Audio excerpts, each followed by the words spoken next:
UFC 310 has added Aljamain Sterling versus Movsar Evloev. Evloev is number 6 in the division. Aljamain Sterling is ranked number 8. This is December 7th at the T-Mobile Arena in Las Vegas. An injury to Sterling pushed this fight to this later date. He feels this fight is part of his race to the title.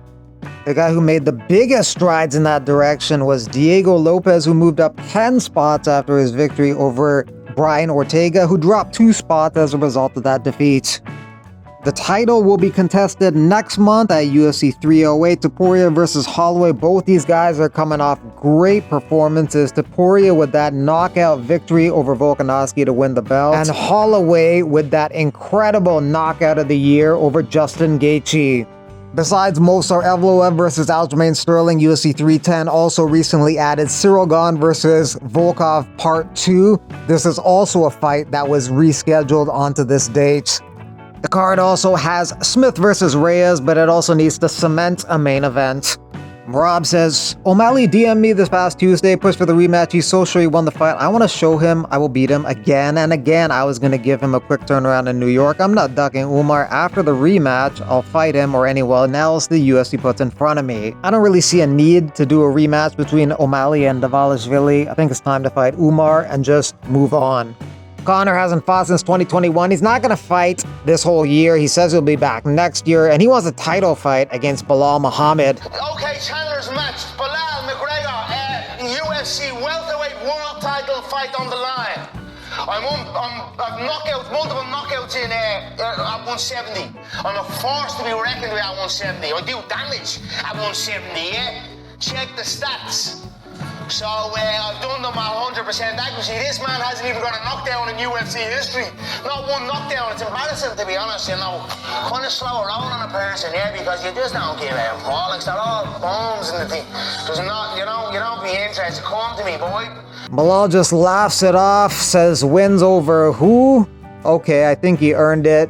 Belal's next opponent is expected to be Shavkat Rakhmanov, but no official announcement has been made yet.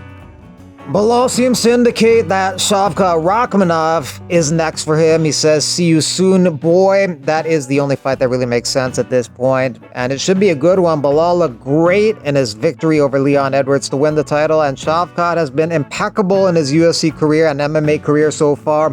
All of them have been victories. All of them have been stoppages. Garry also has fight news coming soon. If Belal Muhammad is taking on Shavkat Rakhmanov, some are thinking maybe Garry will be matched up with Leon Edwards. If that's the case and he does fight Edwards, he would probably get a title shot if he won that fight. Ian is ranked number 7. Leon Edwards is ranked number 1, just below the champion, Belal Muhammad. Conor also says there's talks of him doing a 2-fight deal with Terence Crawford, one in boxing, one in MMA. Not super interested in that. It's pretty obvious that Terence would win in boxing and Conor would win in MMA. Conor also says he'd like Chandler to beat Oliveira so he can fight Chandler in the future. That's the co-main event of UFC 309, November 16th, MSG in NYC.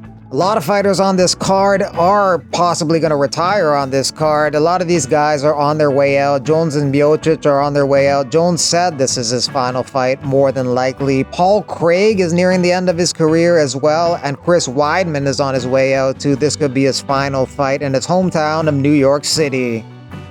Alex Pereira is interested in entertaining fights in the middleweight division after his fight with Khalil Roundtree. 205 seems to be the optimal weight class for him, but who knows, maybe he has a good run at middleweight still left in him. But let's see how he does in his next fight next weekend in Salt Lake City, UFC 307 against Khalil Roundtree. Pereira did his ceremonial head shaving ceremony a week before his fight. Pereira's a pretty big favorite on the betting lines for that one, a 5-1 favorite, but the biggest favorite on the card is Kayla Harrison versus Ketlin Vieira, even an 8-1 betting favorite on some of the lines. The fight before Pereira versus Roundtree may kill the energy in the crowd a little bit, Pennington versus Pena, because it's going to probably go 25 minutes, so that may suck the energy out of the arena a little bit. But the fight before that, Jose Aldo versus Mario Batista, should be a good striking battle, should be a fun one. Batista's a slight favorite in that one. Brian Battle weighs in at 170 pounds. He started his career as a heavyweight. He weighed 300 pounds as a 21-year-old. Most people didn't realize I was 21 years old and 300 pounds when I started training. I found my passion and it changed me both mentally and physically. Battle is the favorite in his fight Saturday against Kevin Jousset, around a -166 favorite. I'll go with Battle via decision, although he's shown an increased propensity to finish fights lately. His last 3 victories were all stoppages: rear naked choke, right hook, and head kick. 2 of those victories were in the first minute. Ryan Garcia is at a loss for words after the lawsuit was filed against him by Devin Haney for alleged battery, fraud, and unjust enrichment related to their fight in April, which was a decision victory for Garcia, overturned to a no contest after Garcia failed multiple drug tests. The lawsuit claims that Haney suffered damages in that he suffered physical injury, reputational damage, which will amount to millions of dollars, and emotional and mental distress. Muhammad Makaya says he makes 3 times more in Brave than in the UFC, going from $16,000 to fight and $16,000 to win to $48,000 to fight and $48,000 to win. Has Tony been released by the UFC? Dana basically gave the ultimatum: retire or get released. One of the craziest declines in UFC history. Tony lost 8 in a row, a record 8 in a row. Before that, he won 12 straight. And Brendan Allen will be in the co-main event on Saturday. He originally said he would not be on that Paris card unless he was the main event, but he will not be the main event. He's the co-main event, and he had a lot of negative things to say about the French Commission. Just so everyone knows, France has the most corrupt way of dealing with fighters ever in the whole world.